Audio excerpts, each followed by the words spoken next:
حمد و صلات کے بعد نہایت ہی واجب الاحترام میزبان محفل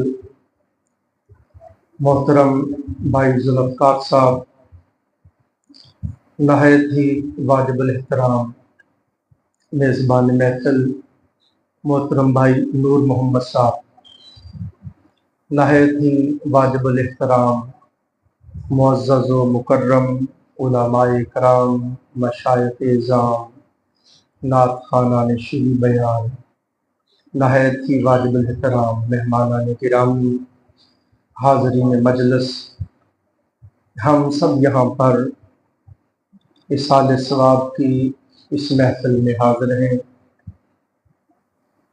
محترم بھائی ذوالفقار صاحب کے چھوٹے بھائی بھائی افتخار صاحب جو انتقال کر گئے تھے، ان کی روح کو ایصال ثواب کے لیے یہ محفل ہو رہی ہے، اور محترم بھائی نور محمد صاحب کی بیٹی انتقال کر گئی تھی، ان کی روح کو ایصال ثواب کے لیے یہ محفل ہو رہی ہے۔ بھائی ذوالفقار صاحب نے تو کافی دن پہلے سے کہا تھا، ہمارے بڑے دوست ہیں، ہر روز ہمارے ساتھ نماز پڑھتے ہیں، بلا ناغہ درود پاک کی مجلس میں شامل ہوتے ہیں، بلا ناغہ درس کی مجلس میں شامل ہوتے ہیں، بڑی محبت کرتے ہیں، بڑا ادب، بڑا پیار کرتے ہیں۔ تو آپ نے تو کافی دنوں سے کہا، بھائی نور محمد صاحب نے ہمیں کل بتایا، شام کو بلکہ پتہ چلا، تو میں نے عرض کیا کہ ہم اکٹھے ہو جاتے ہیں، اجتماعیت میں ویسے بھی ثواب زیادہ ہے۔ آپ تنہا نماز پڑھیں تو ایک ہی نماز کا ثواب ہے، اگر آپ مسجد میں جا کر باجماعت نماز پڑھیں تو 27 نمازوں کا ثواب ہے، اور اگر آپ جامع مسجد میں باجماعت نماز پڑھیں تو 500 نماز کا ثواب ہے۔ اگر آپ مسجد اقصیٰ یا مسجد نبوی صلی اللہ علیہ وآلہ وسلم میں باجماعت نماز پڑھیں، نماز ایک پڑھی ہے، ثواب 50,000 نماز کا ملتا ہے۔ اگر آپ حرم شریف میں نماز پڑھیں باجماعت تو نماز ایک پڑھی ہے، ثواب 1,00,000 نماز کا ملتا ہے۔ تو یہ علماء فرماتے ہیں جس طرح اجتماعیت بڑھتی جاتی ہے اسی قدر ثواب بڑھتا جاتا ہے۔ آپ دیکھیں اللہ رب العزت کو اجتماعیت، اکٹھا ہونا، مجتمع ہونا، جمع ہونا اتنا پسند ہے کہ ہم جماعت کے ساتھ نماز پڑھیں تو پھر بھی پڑھتے ہیں ایاک نعبد و ایاک نستعین، اے اللہ ہم تیری ہی عبادت کرتے ہیں اور تجھی سے مدد مانگتے ہیں۔ اگر تنہا نماز پڑھ رہے ہوں تو پھر بھی یہی کہتے ہیں ایاک نعبد و ایاک نستعین، یا اللہ ہم تیری ہی عبادت کرتے ہیں اور تجھی سے مدد مانگتے ہیں۔ میں نے عرض کی مولا تنہا نماز پڑھ رہا ہوں اور صیغہ وہی ہے کہ ہم تیرے لیے عبادت کرتے ہیں، چلو جماعت کے ساتھ پڑھیں تو بات سمجھ آتی کہ ہم سب تیری عبادت کر رہے ہیں، ہم تیرے ہی لیے عبادت کرتے ہیں۔ اکیلا نماز پڑھ رہا ہوں اور پھر بھی یہ حکم ہو رہا ہے کہ یوں کہو ہم تیری ہی عبادت کرتے ہیں۔ اس نے کہا میرے بندے، روح کائنات، روح زمین پر کتنے میرے بندے ہیں جو میری عبادت کر رہے ہیں، کوئی قیام میں کھڑا ہے، کوئی رکوع میں ہے، کوئی سجود میں ہے، کوئی قعود میں ہے، کوئی تلاوت کلام پاک کر رہا ہے، کوئی ذکر کر رہا ہے، کوئی درود و سلام پڑھ رہا ہے، کوئی مراقبے میں ہے، کوئی کیسے میری عبادت کر رہا ہے، کوئی کیسے کر رہا ہے، اور پتہ نہیں تیری عبادت، تجھے تو علم نہیں، پتہ نہیں تیری عبادت میری بارگاہ کے لائق ہے بھی یا نہیں۔ تو جو ساری کائنات میں میرے محبوب، میرے برگزیدہ متقین بندے میری عبادت کر رہے ہیں تو اپنی عبادت کو ان کے ساتھ ملا کے پیش کر، ان کے صدقے تیری عبادت بھی قبول ہو جائے گی۔ اللہ رب العزت کو یہ جمع ہونا اتنا پسند ہے کہ آپ دیکھیں جہاں 40 بندے جمع ہو جائیں، آقا علیہ السلام نے فرمایا ان 40 بندوں میں ایک ضرور اللہ کا محبوب بندہ ہوتا ہے، اور اس کے طفیل ساروں کی دعا قبول ہو جاتی ہے۔ جس جنازے کے ساتھ 40 بندے شامل ہو جائیں اللہ رب العزت اس جنازے کی بخشش فرما دیتا ہے۔ اور کبھی پھر ایسا بھی ہوتا ہے جنازے والا اتنا متقی اتنا صالح ہوتا ہے کہ جو اس کا جنازہ پڑھنے آئے اس کے تو خیر ان سب کی بخشش کر دی جاتی ہے۔ میں نے پڑھا ایک خاتون تھی ولیہ تھی، اس کا وصال ہوا، لوگ جنازے میں شامل ہوئے۔ ایک ایسا بندہ بھی جنازے میں شامل ہوا جس کا یہ معمول تھا، وہ جنازوں میں شامل ہوتا، پھر تدفین میں شامل ہوتا۔ جب رات ہوتی لوگ گھروں کو چلے جاتے تو وہ آ کے قبر کھولتا اور میت کا کفن اتار کے لے جاتا۔ کفن چور تھا، ساری زندگی کفن اتارتا رہا۔ آج اس خدا کی محبوب برگزیدہ ولیہ کا جنازہ پڑھنے آیا، جنازے میں شامل ہوا، تدفین میں شامل ہوا، دفن کر کے لوگوں کے ساتھ چلا گیا، اور پھر رات کو آیا اور آ کے قبر کو کھولا، اور کفن اتارنے کے لیے جو اس نے کفن کو ہاتھ لگایا تو اس اللہ کی ولیہ نے ہاتھ پکڑ لیا۔ اس نے کہا سبحان اللہ، ایک جنتی دوسرے جنتی کا کفن اتار رہا ہے۔ وہ رو پڑا، اس نے کہا اے خدا کی برگزیدہ بندی، تو جنتی ہوگی، تو خدا کی صالحہ بندی ہے، اللہ کی ولیہ ہے، متقی اللہ کی بندی ہوگی کہ تو جنتی ہے، میں کیسے جنتی ہو گیا؟ میں نے تو ساری زندگی کسی کا کفن ہی نہیں چھوڑا، میں کیسے جنتی ہو گیا؟ اس نے کہا اللہ کے بندے میں تو جنتی ہوں کہ ساری زندگی میں اس کی مرضی کے مطابق گزار کے آئی، میں نے تقوی اختیار کیا، عبادت کرتی رہی، ذکر و اذکار کرتی رہی، درود و سلام پڑھتی رہی، اللہ نے مجھے بخش دیا۔ اور جو لوگ میرے جنازے میں شامل ہوئے تھے میرے تو فیض اللہ نے ان سب کو بھی بخش دیا ہے۔ سمجھے؟ تو بعض اوقات ایسے بھی ہو جاتا ہے۔ تو میں نے یہ دونوں دوستوں کا دل خوش کرنے کے لیے تھوڑی گفتگو کی کہ اس میں آپ تنگ دل نہ ہو کہ میرا بھی پروگرام تھا، وہ کہ میرا بھی پروگرام تھا۔ تو یہ کتنی خوش آئند بات ہے، دیکھیں کتنی خوبصورت محفل ہو رہی ہے، کتنے ماشاءاللہ خوبصورت چہرے نظر آ رہے ہیں، کتنا بڑا اجتماع ہو گیا ہے ماشاءاللہ۔ تو ویسے بھی میں آپ کی خدمت میں نہایت ادب سے عرض کروں گا، کسی بھی دوست کی اصالِ ثواب کی محفل میں شامل ہوں تو خالصاً للہ فی اللہ لوجہ اللہ آیا کریں، اللہ کی رضا اور خوشنودی کے لیے آیا کریں۔ کئی لوگوں کا مقصود اور مطلوب یہ ہوتا ہے کہ وہاں جا کے میں کھانا کھاؤں گا، یہ طلب نہیں ہونی چاہیے۔ اللہ کے لیے آئیں، اللہ رب العزت کی رضا کے لیے آئیں، اللہ کی خوشنودی کے لیے آئیں۔ جب ہم اللہ کے لیے اپنے بھائیوں کے دوستوں سے محبت کریں گے، ان کے جنازوں میں شامل ہوں گے، ان کی دعا میں شامل ہوں گے، تو اللہ ہمارے بعد جو لوگ ہوں گے ان کو توفیق دے گا، وہ بھی للہ فی اللہ پھر ہمارے جنازوں میں شامل ہوں گے اور اللہ کے لیے خالص ہمارے لیے دعا کریں گے۔ میرے جو بھی دوست کسی کا بھی عزیز کوئی فوت ہوتا ہے، مجھے 28-29 سال ہو گئے یہاں پہ، ہم الحمدللہ کوشش کرتے ہیں کہ ان کو پورا پروٹوکول دیں، اور میں اپنے احساسات اور جذبات کا اظہار کرتا ہوں۔ ان کے ساتھ جو محبت ہوتی، ہر بندے کا طریقہ ہوتا ہے اپنے اپنے اظہار محبت کرنے کا، تو میں بھی اپنے احساسات اور جذبات کا اظہار کرتا ہوں۔ تو یہ تھوڑی دیر میں گفتگو کر رہا ہوں۔ میں نے آپ کی خدمت میں عرض کیا، اللہ پاک نے فرمایا انما یخشی اللہ من عبادہ العلماء، بے شک علماء ہی ہیں جو اللہ سے ڈرتے ہیں۔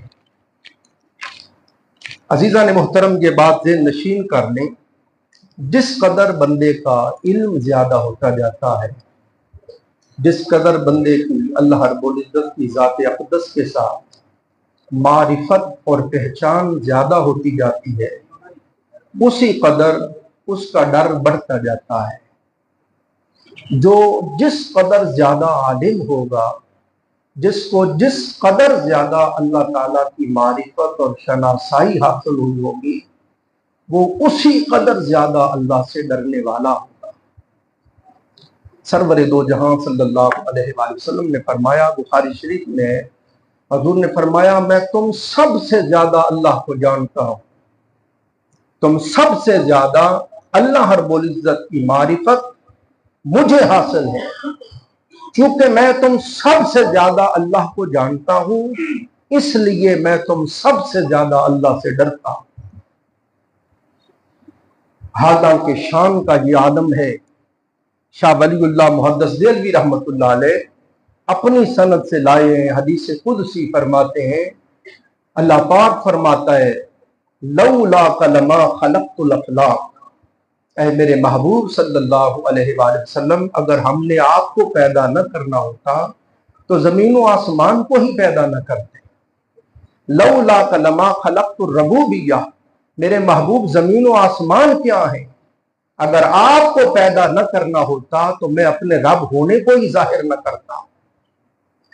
سیدنا موسیٰ علیہ السلام پر اللہ پاک نے جو الواح تورات نازل کی، ان میں حضرت موسیٰ علیہ السلام نے جب حضور علیہ السلام کی امت کی شان پڑھی تو عرض کی باری تعالیٰ یہ کون ہے؟ یہ محمد صلی اللہ علیہ وآلہ وسلم اور جو امت محمد یہ کون ہے؟ اللہ پاک نے فرمایا کلیم پوچھنا چاہتے ہو یہ کون ہے؟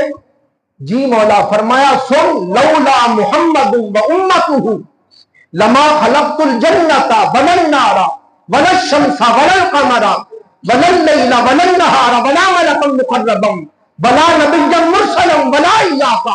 اے کلیم تو پوچھتا ہے یہ محمد و امت محمد کون ہے، تو سن، اگر میں اپنے حبیب محمد صلی اللہ علیہ وآلہ وسلم کو نہ بناتا اور میں نے اپنے حبیب محمد کی امت کو نہ بنانا ہوتا تو نہ جنت کو بناتا، نہ دوزخ کو بناتا، نہ سورج کو بناتا، نہ چاند کو بناتا، نہ جنت کو بناتا، نہ دوزخ کو بناتا، نہ دن کو بناتا، نہ رات کو بناتا، نہ کوئی فرشتہ مقرب ہوتا، نہ کوئی نبی مرسل ہوتا، حتیٰ کہ کلیم تو بھی نہ ہوتا۔ یہ ساری کائنات جو بنائی ہے یہ صدقہ ہے میرے مصطفیٰ۔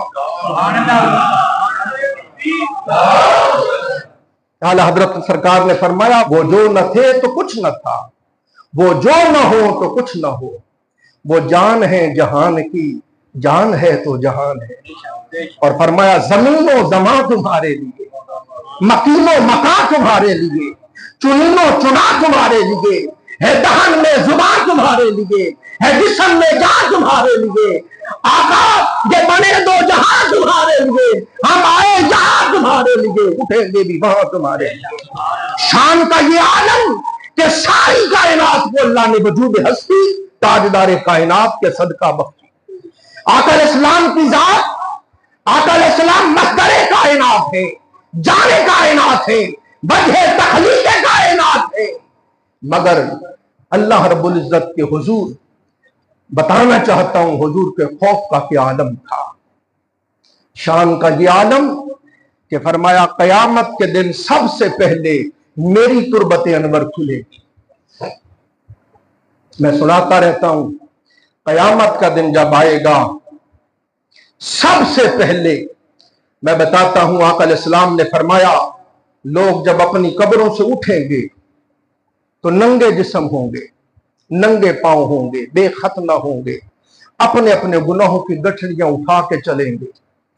کوئی پیدل چلے گا، کوئی گٹھنوں کے بل چلے گا، کوئی الٹے پاؤں، کوئی سر کے بل چلے گا، کوئی قربانی کے جانوروں پہ بیٹھ کے آئے گا، کئیوں کے لیے براق کی سواریاں آئیں گی اور کئیوں کو پر لگا دیے جائیں گے، وہ پروں سے اڑ کر آئیں گے اپنے اپنے مرتبے کے مطابق۔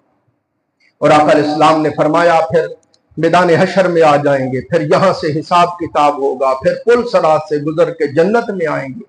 آب رحمت کی نہر ہے، رحمت کے پانی کی نہر ہے، اس کے اندر ہر جنتی غوطہ لگا کے پھر باہر نکلے گا۔ تو آقا علیہ السلام نے فرمایا ہر جنتی کو آدم علیہ السلام جتنا قد 70 گز لمبا قد دے دیا جائے گا، 10 گز چوڑا سینہ۔